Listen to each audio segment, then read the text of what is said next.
Hey everyone, ready for a deep dive into one of the most intense chapters of the Cold War? Yeah, we're talking about the Cuban Missile Crisis, 13 days in October 1962 that really put the cold in Cold War. We're diving deep with 1 Minute to Midnight by Michael Dobbs. It's one thing to know the basic story, but this book, it's like he cracked open the secret files and pulled out all these incredible details and stories. You realize just how close we came to the brink. So let's jump right into it. The story really kicks off with those U.S. spy plane photos, right? The ones that revealed Soviet missiles in Cuba.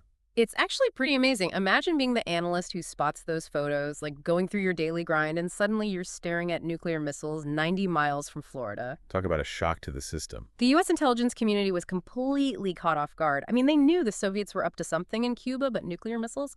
Nobody expected that. One official even called it a shark in the bathtub moment. Okay, I can see that. Totally unexpected and not in a good way.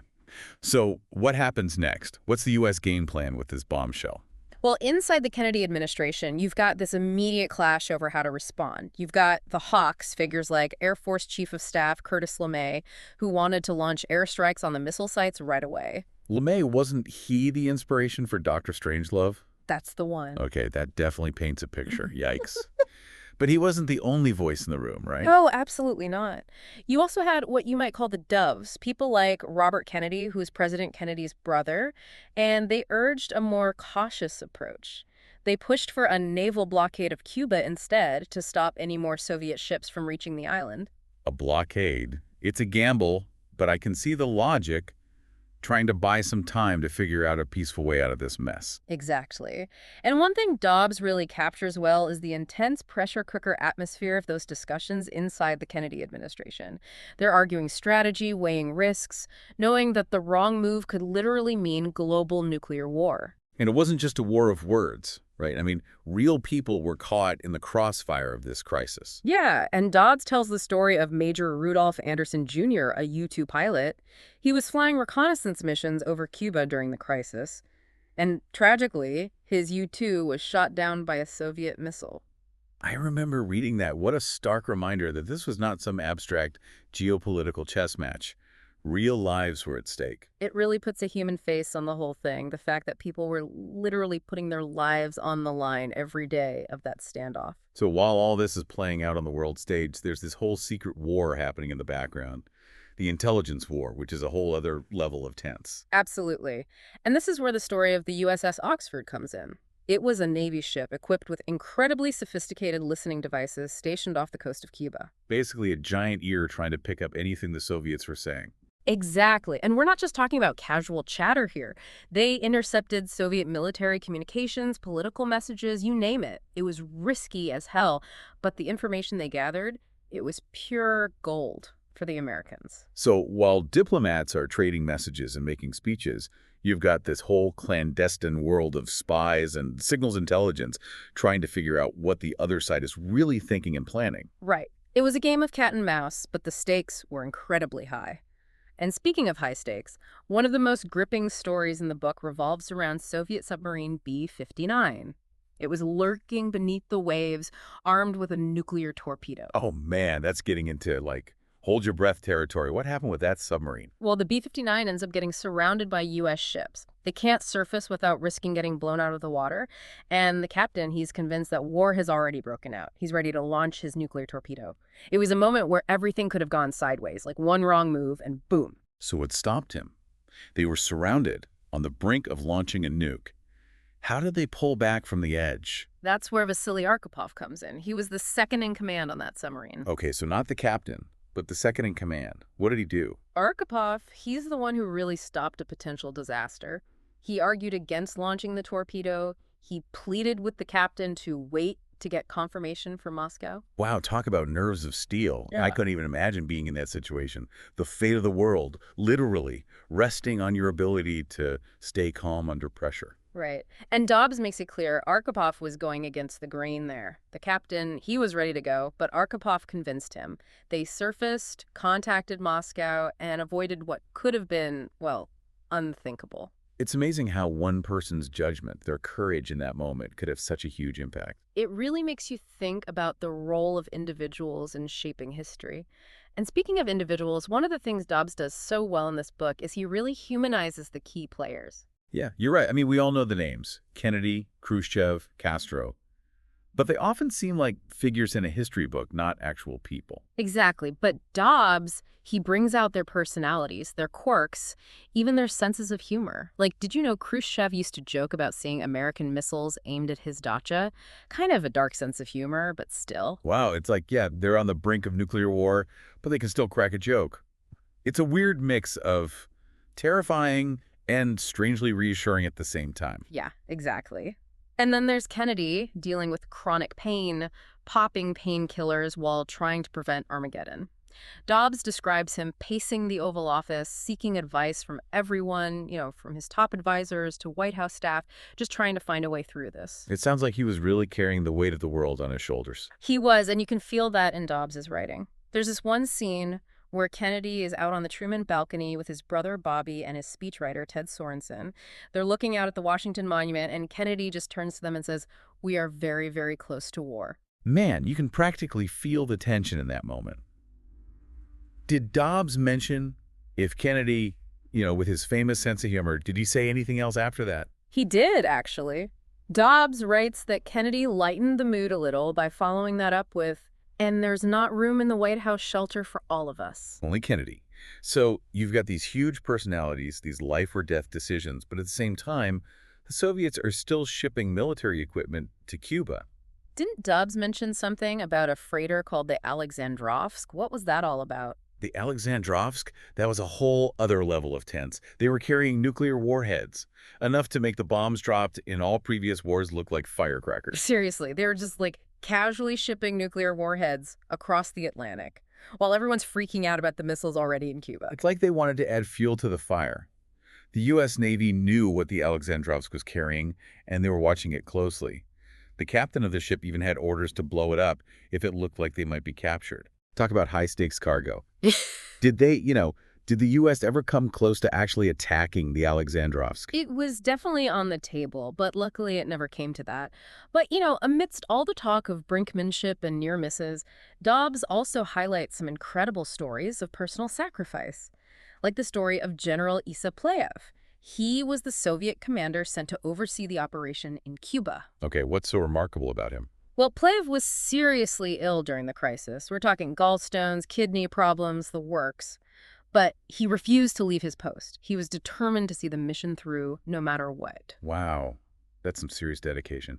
It's one thing to be willing to fight for your country, but to be willing to, suffer and potentially die in a tense standoff thousands of miles from home? It really speaks to the commitment on both sides, this unwavering belief in their cause. Hmm. And while all of this is happening, you have to wonder, what was it like for the Cuban people? I mean, they're caught in the middle of this global superpower showdown. Right? They had skin in the game too, but not much say in how it played out. Did Dobbs talk about what it was like in Cuba during those 13 days? He does, and he paints a picture of Havana as the city trapped in this surreal calm before a potential storm. People are going about their daily lives, but there's this underlying tension, this knowledge that at any moment, everything could change. It's that quiet dread, the waiting, that's almost worse than the actual event sometimes. Mm-hmm. So how does it finally break? What leads to the resolution of the crisis? It was a combination of things. The constant threat of escalation, the back-channel diplomacy going on behind the scenes, the personal appeals between Kennedy and Khrushchev. But one of the biggest factors was Kennedy's decision to address the nation directly. Oh, right. His famous speech where he reveals the existence of the missiles and announces the blockade. Exactly. That speech was a turning point. Kennedy had to project strength to the Soviets, show them he wasn't backing down, but he also had to avoid provoking them, pushing them over the edge. It was a delicate balancing act. So how did he pull it off? What did he say? Well, Dobbs describes how Kennedy's speechwriters, they crafted this message that was both firm and, open to finding a peaceful solution. He condemned the Soviet Union for putting missiles in Cuba, called it clandestine, and a threat to peace. But he also emphasized that he wanted to find a way out, a negotiated settlement. Classic Kennedy, Yeah. finding that balance between strength and diplomacy. Exactly. And it worked. After days of agonizing tension, the Soviets agreed to remove their missiles from Cuba, and the U.S., they promised not to invade the island. Crisis averted. But I imagine the world wasn't quite the same after those 13 days in October. Did Dobbs talk about the lasting impact of the Cuban Missile Crisis? He did. Obviously, there was huge relief that nuclear war had been avoided, but it really showed everyone just how fragile peace was, how close we'd come to the brink. It really showed how quickly things can escalate, how one wrong move could have had unimaginable consequences. And, it highlighted the importance of communication, even when it's between enemies. And maybe especially then. Right, picking up the phone instead of launching the missiles. So much of what we take for granted today, that whole idea of arms control détente with Russia, it really has its roots in the Cuban Missile Crisis. Absolutely. But what's interesting is that even though it's been decades since the Cuban Missile Crisis, those 13 days in October still feel incredibly relevant today. I agree. Especially with everything going on in the world, it feels like we're constantly facing these complex geopolitical situations where the stakes are incredibly high. And you realize that history doesn't always repeat itself, but it sure does rhyme. That's a great way to put it. And it's a reminder that we need to learn from the past, understand how we got here so we don't make the same mistakes again. And, going back to Dobbs' book, one of the things that struck me was how much emphasis he puts on the individuals involved. Yeah, beyond the missiles and the speeches and the brinkmanship, there were real people making decisions, taking risks, and sometimes just trying to survive. Exactly. Like, Dobbs tells this great story about Alexander Alexeyev, the Soviet ambassador to Cuba. He was caught in this crazy situation. He was loyal to Moscow, but also a big admirer of Fidel Castro. That's a tough position to be in, caught between a rock and a hard place. He was trying to play both sides, reassuring Castro while also trying to explain his behavior to the folks back in the Kremlin. Dobbs quotes one of Alexeyev's dispatches where he describes Castro as, and I love this, very complex and excessively sensitive. Excessively sensitive. That's putting it mildly, isn't it? Castro was known for being, well, a bit of a handful. To say the least. Yeah. But Alexeyev, he goes on to blame Castro's behavior on his, quote, insufficient ideological preparedness. Insufficient ideological preparedness. Yeah. I bet that went over well in Havana. But it's fascinating to see how these personal relationships, these clashes of personality, played a role in shaping such a pivotal moment in history. It shows that history isn't just made by presidents and generals. It's also made by the people on the ground, the diplomats, the advisors, even the translators, trying to make sure everyone understands each other. Speaking of people on the ground, what about the Cuban people? They were right there in the middle of this whole thing, but I imagine they didn't have much say in how it played out. Did Dobbs talk about what it was like for them during those 13 days? He did, and it's pretty chilling. He talks about how Cuban militia units were stationed near the missile sites, armed with rifles, ready to defend the island against a potential U.S. invasion. Talk about being outmatched. I mean, rifles versus the U.S. military. They probably knew they didn't stand a chance, but they were prepared to fight anyway. It's a powerful reminder of the human cost of these conflicts, even when they don't escalate into full-blown war. It makes you realize that there are always multiple perspectives, multiple layers to these historical events. It's not just about the big picture, but also about the individual stories, the human toll. Exactly. And that's one of the things I think Dobbs does so well in 1 Minute to Midnight. He brings those stories to life, makes you feel like you're right there in the room when these decisions are being made. It's definitely a book that will stay with you. It's a reminder of how close we came to disaster, but also a testament to the courage and, let's be honest, the luck that helped us avoid it. So, for anyone listening who wants to know more about this pivotal moment in history, 1 Minute to Midnight by Michael Dobbs is a must-read. You'll feel the tension, you'll meet the players, and you'll come away with a deeper understanding of how we navigated one of the most dangerous moments of the Cold War. It's a wild ride, and it'll make you think differently about the world we live in today. Until next time, keep exploring, keep asking questions, and we'll see you on the next deep dive.